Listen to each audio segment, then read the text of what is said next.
अमरिंदर सिंह ने कहा कि जैसे सवाल किए गए हैं वैसे ही जवाब दिए जाएंगे। तो हरियाणा से सवाल हुए तो पंजाब ने भी हाथों हाथ जवाब भिजवा दिया। मनोहर लाल के सवालों पर पंजाब कांग्रेस के नेताओं ने कुछ इस अंदाज में जवाब दिया।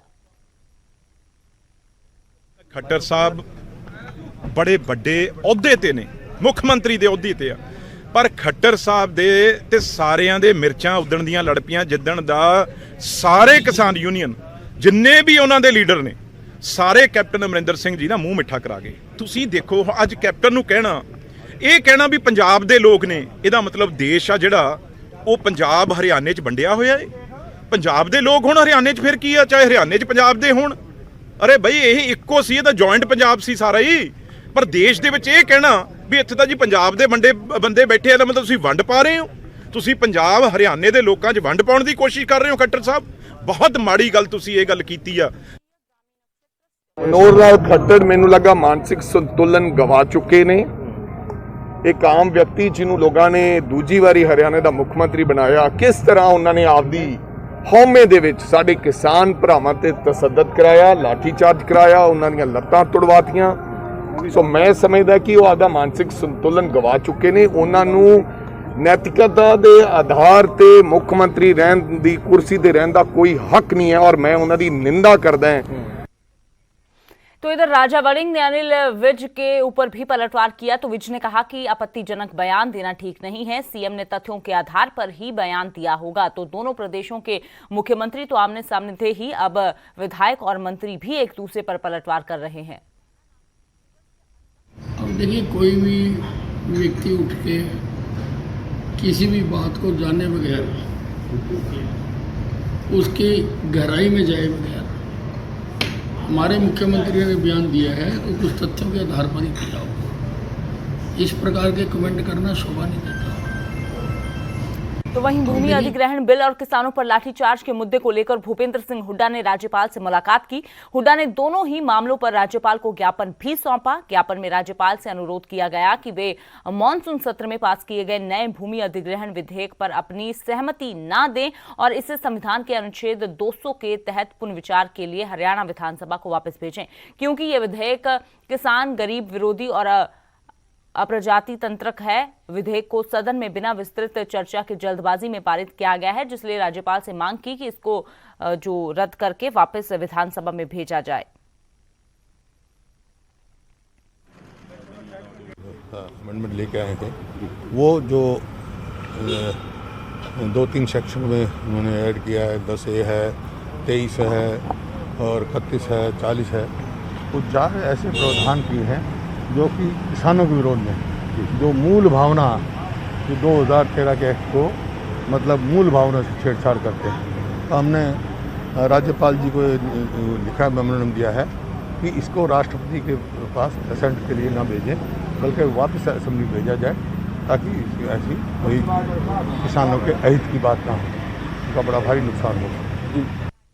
तो वहीं किसानों पर लाठीचार्ज को लेकर सियासत पूरी तरह से गरमाई हुई है। कांग्रेस प्रतिनिधिमंडल ने दिल्ली में मानवाधिकार आयोग से मुलाकात की और ज्ञापन सौंपा। कांग्रेसी नेताओं ने कहा कि सरकार को ऐसी बर्बरता के लिए किसानों से माफी मांगनी चाहिए।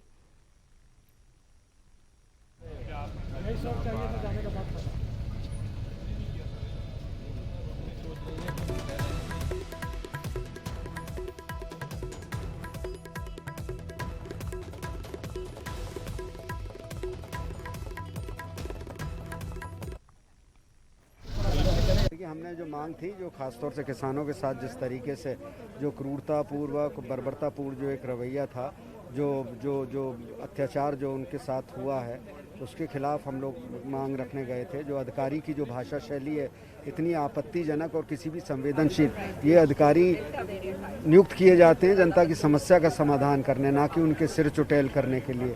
और उनकी भाषा शैली इस बात को दर्शाती थी कि वो किसी अंग्रेज शासक से कम की भाषा शैली नहीं थी, जिन्होंने हमारे ऊपर सैकड़ों वर्ष राज किया। ऐसे अधिकारियों को निलंबित किया जाए और ऐसी मानसिकता को भी, जो इस तरीके की पूर्वग्रसित होते हैं इस मानसिकता से, उनको निलंबित करना चाहिए, उनकी मानसिकता बदलनी चाहिए। कि ये सरकार, हरियाणा सरकार, देश की सबसे बड़ी किसान विरोधी सरकार, 10 महीने से हरियाणा में खुला मानव अधिकारों का, किसानों का उल्लंघन चल रहा है। कहीं किसान पे लाठी बरसाई जा रही है, जो करनाल जिसका उदाहरण है, कहीं आंसू गैस के गोले छोड़े जा रहे हैं, तो कहीं वाटर कैनन की बौछारें, तो कहीं देशद्रोह के झूठे मुकदमे। हर प्रकार से किसान की आवाज़ को कुचलने के लिए इस सरकार ने सारी संवैधानिक और प्रजातांत्रिक मर्यादाओं को तोड़ने का काम किया। इसीलिए मानवाधिकार कमीशन तुरंत इसका संज्ञान ले, सरकार के खिलाफ कार्रवाई करे, जो अफसर इसमें शामिल हैं उनको तुरंत जो है निलंबन उनका किया जाए, और जो पीड़ित परिवार हैं उनको जो है कोई ना कोई कॉम्पनसेशन देकर उनकी जख्मों पे मलहम लगाया जाए। तो वहां करनाल में लाठीचार्ज के बाद जहां सियासत गर्मा गई है, वहीं एक तरफ किसानों ने अलग अलग जगह आंदोलन की रणनीति भी बदल दी है, तो दूसरी ओर सियासी बयानबाजी भी जारी है। कृषि मंत्री जेपी दलाल ने भी किसानों से अपील की और कहा कि हरियाणा को रणभूमि ना बनाएं। साथ ही यूपी और पंजाब के नेता पर किसानों को भड़काने का आरोप भी लगाया गया है। अब इलेक्शन आ गए तो पंजाब के मुख्यमंत्री जी ने गन्ने का भाव बढ़ाया और किसान नेता उनको लड्डू खिला रहे हैं। बाजरे का खरीद राजस्थान में हो नहीं रही, हमारी डबल रेट में खरीद हो रही है। राजस्थान में ये किसान नेता कोई आंदोलन नहीं कर रहे। मुझे एक चीज़ औचित्य समझ में नहीं आता कि हरियाणा को क्यों रणभूमि बना रखा है। नेता दूसरे प्रदेशों के हैं, हमारे भोले भाले किसानों की जान के पीछे क्यों लगे हुए हैं, और कहीं भी किसी भी प्रदर्शन में ये नेता आगे नहीं होते, भड़का के चले जाते हैं और नुकसान होता है तो भोले भाले किसान का होता है। तो वहीं लाठीचार्ज के बाद जहां सियासत गरमाई हुई है, वहीं बीजेपी के खिलाफ किसानों का गुस्सा और भी ज्यादा बढ़ गया है। सीएम मनोहर लाल खट्टर के खिलाफ टिकरी बॉर्डर पर आंदोलन कर रहे किसानों ने रोष जताया। किसानों ने मुख्यमंत्री के खिलाफ जमकर नारेबाजी की। प्रदर्शनकारियों के मुताबिक आंदोलन करने वाले किसान किसी राजनीतिक पार्टी से संबंधित नहीं है। पंजाब के मुख्यमंत्री के खिलाफ भी आंदोलनकारी किसानों ने खूब प्रदर्शन किए हैं। ऐसे में कैसे आंदोलनकारी किसानों को पंजाब के मुख्यमंत्री का समर्थन हो सकता है? किसानों का कहना है कि सरकार उनकी मांगे जल्द मान लेती है तो वो खुद अपने घर चले जाएंगे।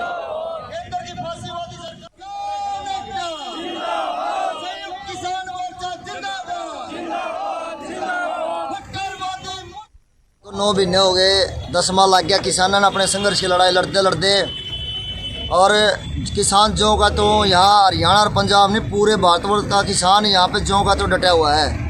इनको तो बनने चाहिए कुछ ना कोई अंडरस्टैंड बोलना नहीं, उन्हें पता 15 अगस्त कौन सी है, रिपब्लिक डे किसी ने कहा रहे हैं भाई, 15 अगस्त किसी ने कहा रहे हैं, ये बात करें हैं। और रही बात ये करे कांग्रेस वाले भड़का रहे हैं, वो भड़का रहे हैं। भाई आप मौका क्यों दे रहे हो? जो हमारी मांगे MSP की कानूनी गारंटी बनाओ, काले कानून रद्द करो, बिजली का जो बिल है उसको जो अमेंडमेंट का उसको ठीक करो। भाई हम चले जाएंगे यहाँ से, आप क्यों बगावे मार रहे हो किसी के? तो करनाल लाठीचार्ज पर सियासी बवाल भी जारी है। करनाल में यूथ कांग्रेस ने सीएम आवास का घेराव करने की कोशिश की, लेकिन बड़ी तादाद में पुलिस बल पहले से ही मौजूद था। बैरिकेड्स लगाए गए और प्रदर्शनकारियों को रोक लिया गया। पुलिस और यूथ कांग्रेस के कार्यकर्ताओं के बीच झड़प भी हुई। इसके बाद कार्यकर्ताओं ने तहसीलदार को सीएम के नाम ज्ञापन सौंपा और दोषी अफसरों के खिलाफ कार्रवाई की मांग की है। के इशारे पर अंधाधुंध उन पर लाठियां बांधी जाती है, और इस कदर उन पर लाठियां पुलिस द्वारा बांधी गई कि उनमें से कई किसानों के नाक की हड्डियां और कईयों के सर फाड़ दिए गए। और बड़ी शर्म की बात है कि उसी दिन घरोंडा में हमारे एक किसान साथी की पुलिस की लाठियों की वजह से वो किसान हमारा साथी शहीद हो गया। आज ये सरकार घमंड के नशे में चूर है। लगातार किसान इसके खिलाफ आवाज उठा रहे हैं, पर जगह जगह प्रदेश में उनकी आवाज दबाने का काम इस घमंडी मुख्यमंत्री मनोहर लाल खट्टर द्वारा नरेंद्र मोदी के इशारे पर किया जाता है।